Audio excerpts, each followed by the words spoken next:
Welcome everyone. I'm Sylvia Amitoilau. I'm an instructional designer at Coastline College, and I am also the Canvas admin, and I help faculty learn how to use Canvas for teaching, whether online or hybrid or remotely or face-to-face. And I'm also on the Canvas Help Support team. So what I'm going to show you today is how to put content on a Canvas page. So by content, I mean to put in text or images or link to a website or a PowerPoint file or put in files. That's right, files, websites, or link to a video, that type of thing. So first, I would like to issue a poll. And if you would just answer in this poll, what type of content do you want to provide for your students? And if you use Canvas for something other than providing for students, just providing to people that are looking at your Canvas course. So you can choose more than one thing. So go ahead and start clicking in the poll. So by images, I mean graphics, any picture, image, JPEG, that type of thing. Videos could be your own video that you've created or YouTube.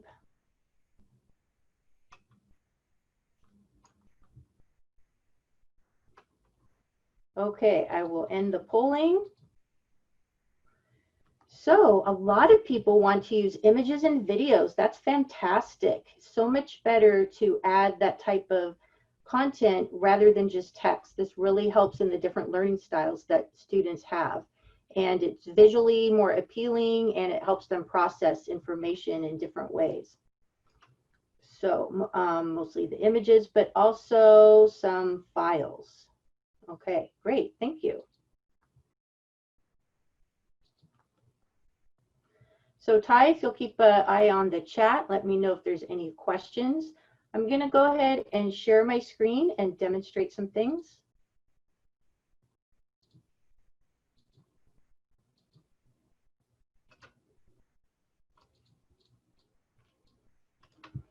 Okay, do you see Canvas modules? Ty, Yes, do you see that? Okay, great, thank you.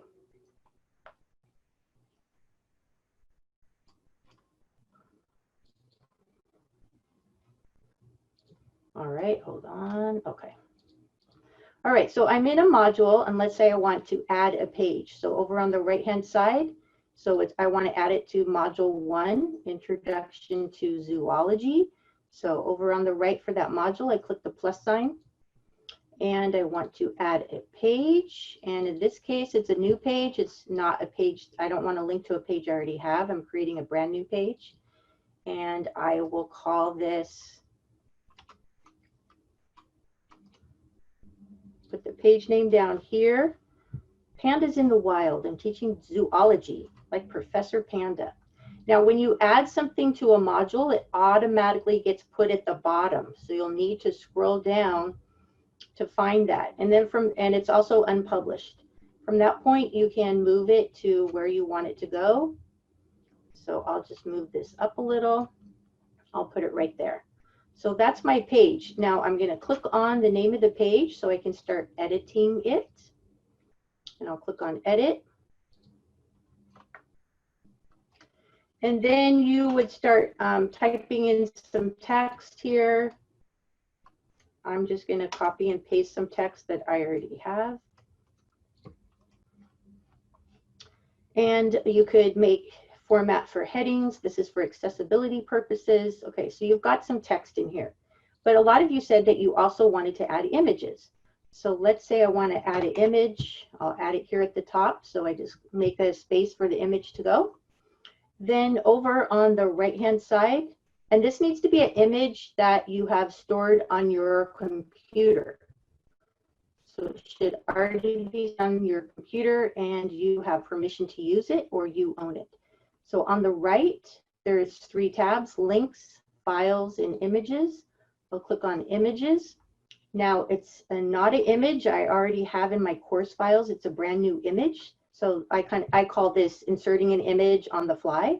So I'm on the page and I want to upload the image right now. So I'll click on upload a new image. And then I need to browse, and it will bring up my computer. And I have an image called Panda. I'll open that. And then right away I'm prompted for alternative text. So that's the textual representation of the image. So if a student is using a screen reader, let's say they're visually impaired, then they would hear the computer read this text. So if it was something that was important for them to know what it was a picture of, you would type that in. In my case, it's purely decorative. Or let's say they do need to know, I could put, you know, panda in captivity, older, you know, age, you know, adult male. So it just depends what the purpose of that image is. And before you upload it, you can decide what folder you want it to go in, and you can create new folders. You can always move them later. I'm going to put it in my folder called images. So once I've identified the file, the alternate text, what folder I want it to go to, then the last thing is to click upload. And it will go to wherever my insertion point was.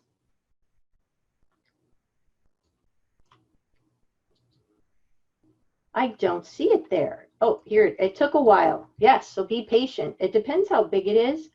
My file is a small file size. You should not upload a file that's like 1 megabytes or more, especially, you know, from your phone or from another digital camera. Make sure it's a smaller file size so it loads faster. Also, this is a larger size than I want, so I'm going to resize it so I can click on it. Use the resize handles, just kind of move that around, make it about that size. Then another cool trick to show you is if you click on the image and then up on the rich content editor, if I click align left, it will automatically wrap that text to be aligned around it. Or I could click align right and it will wrap the text over on the right hand side. So that's a cool trick. So here I have my image.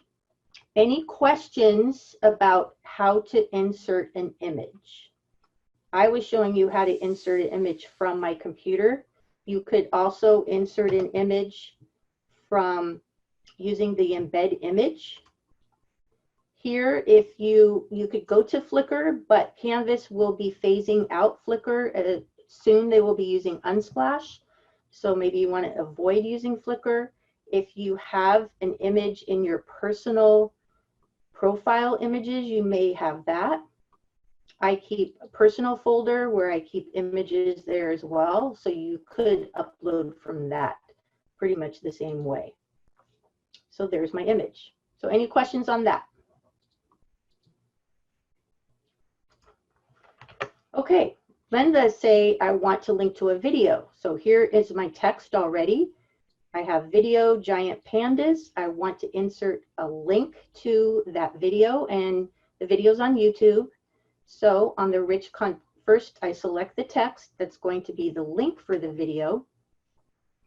On the rich content editor, click link to a URL, and then paste in that link. And then click insert link. Because I already had the text there and that's what I selected when I did the link, then that is what will show up blue with that underline. And so you won't see the preview of it in this mode because I'm in edit mode, but I'll go ahead and save this so you can see the preview of the video. So there's the preview of the video there. The student can play it here, or they can click on the bottom. They can click on the bottom and link out to YouTube. This is captioned, and make sure you've got correct captions with punctuation when you do a video for accessibility purposes. So you can link directly to a YouTube video. If you have a video already in Relay, then you would insert that a different way. You would use on the rich content editor, more external tools, and go to TechSmith Relay. And then it would bring up your library. And I'll just open, see what I have in this folder. How to fix a link. I'll just add this media in.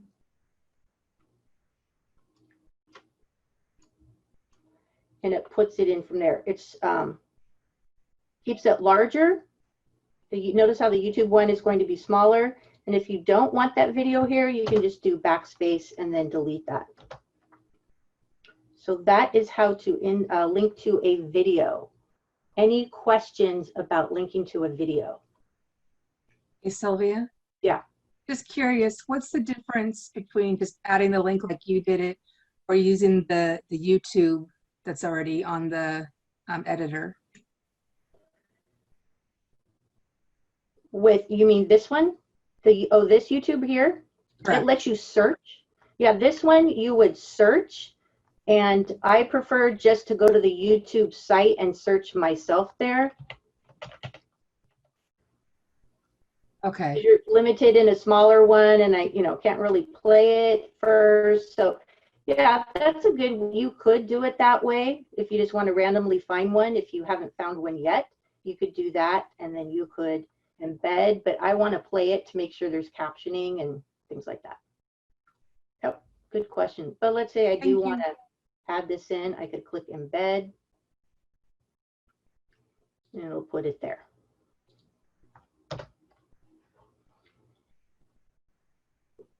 Can we watch that video? You want to watch the video of the panda? They look so cute. Sorry. Pandas in the wild. No. Okay.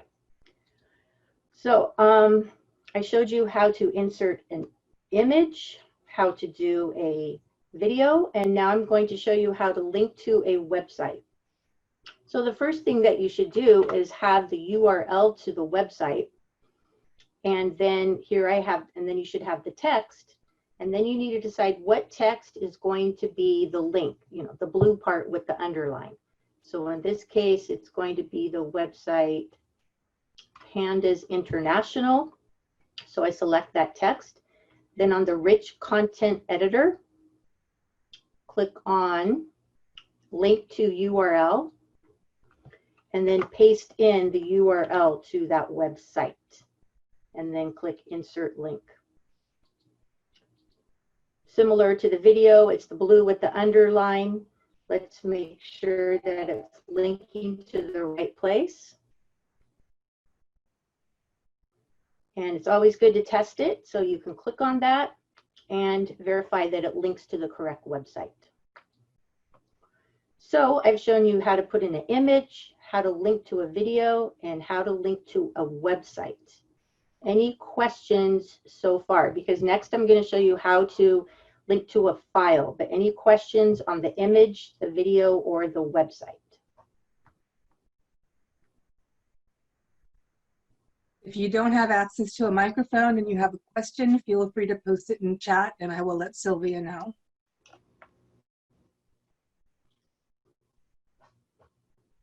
And I am showing you accessibility as we go, because notice in the image I put in the alt text. The links have words in there, and the links do not say go to www.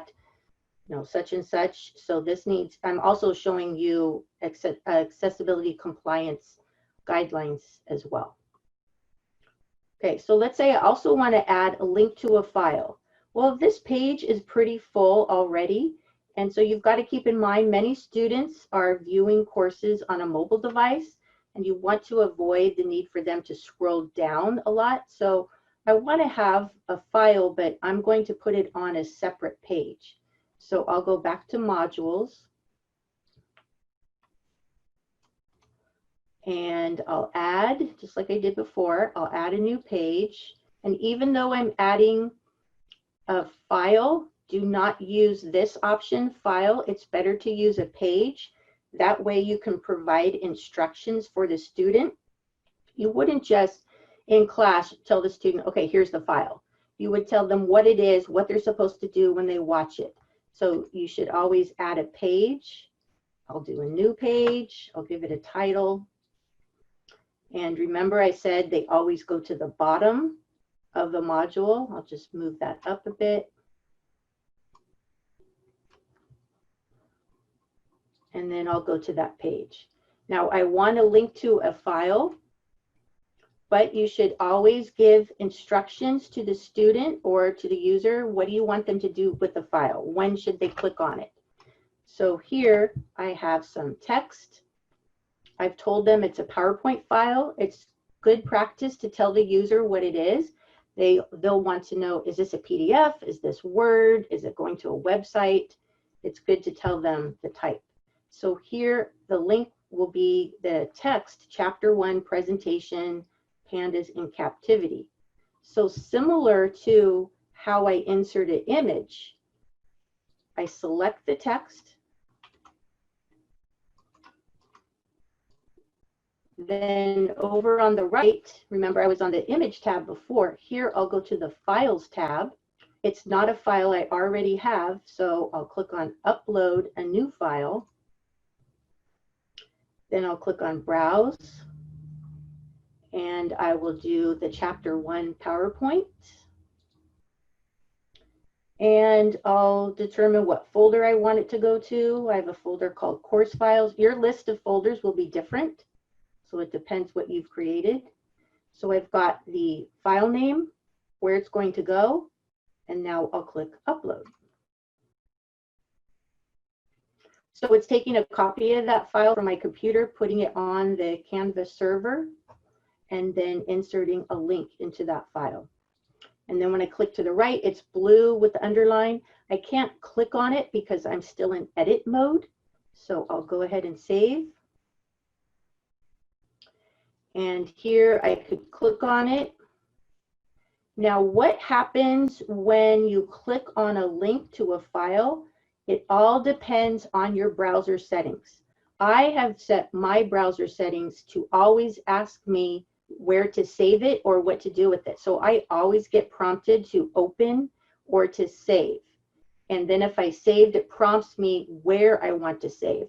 But the default for most people is set to automatically download it and save it to the downloads folder.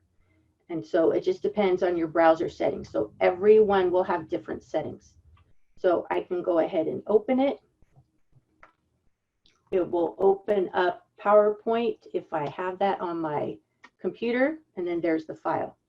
But what you might want to do is have the student see a little preview of the file, or to be able to see the file within Canvas. So that is called the preview. So I'll show you how to change that. So click anywhere on the link, and then on the Rich Content Editor toolbar, click on Link to URL. And down here at the bottom, you see Auto Open the inline preview for this link. So that means you'll get a little window below, and it will open up that file within the web page, and the student will not have to download it. So I'm going to click on that, and then to save this, I have to click on Update Link. So I'll do that. It doesn't look like anything changed, but watch what happens when I save the page. The page loads depending on the size of the file. It's loading down below. And it's opening up the preview pane, and here is the PowerPoint. And so the student can navigate through. They could scroll down, or they could use the navigation bar at the top to go to the next page and to cycle through. So this is a good way, because if a student is on their phone or they don't want to download a lot of files, you could just display the preview. So here I've got a separate page with that file, and you can kind of tell why I didn't put it on that other page. With that preview, it would have made a very long page. So this is good formatting to have the instructions, what the student is supposed to do with the file. You can have the preview. You could minimize that as well if you didn't want it to show up. Or you could have that preview show up. Excel? Yes. I'm curious, so let's say I'm your student, I'm going through this and I want to look at the PowerPoint presentation, but I don't have PowerPoint on my computer. What's going to happen with that? So this is the way that you would do it, because it's not showing, it's not opening PowerPoint. It's using the Canvas file preview tool, so you don't have to have PowerPoint. If you clicked on the file and said open it, that is when you would need PowerPoint. So would it be a better practice to do it this way, just in case you've got those one or few students that may not have those types of programs? Yes. Now, in good practice is tell your students up front what programs they will need. So in our template for the orientation, we've got, okay, here's a list of software that you're going to need. So if you were going to have a PowerPoint, you would tell students, hey, I'm going to have a PowerPoint, and our students in our district can get Office 365 for free. So there's also in that template, we have a link to do that. And you could say, you're also going to need a PDF, your Adobe Acrobat Reader or something, and you have a link to download that. So best practice is tell the students at the very beginning of the course all the tools, software, even hardware that they will need for the course, and then they're always prepared. Thank you. You're welcome. So I've shown you how to insert a file, and then the previous page, we'll go ahead and publish this. I showed you how to put in text, how to format for a heading, how to insert an image using the alt text, how to insert a link to a video, and how to insert a link to a website. So that's all I have time to show you. This is just getting into the basics, but at least you know how to put in content more than text. And so this looks more engaging for a student to see this, and you can have your own images. You can go out to many sites, Unsplash, for example, that has copyright-free images, but you may want to start collecting your own images to make it more personal.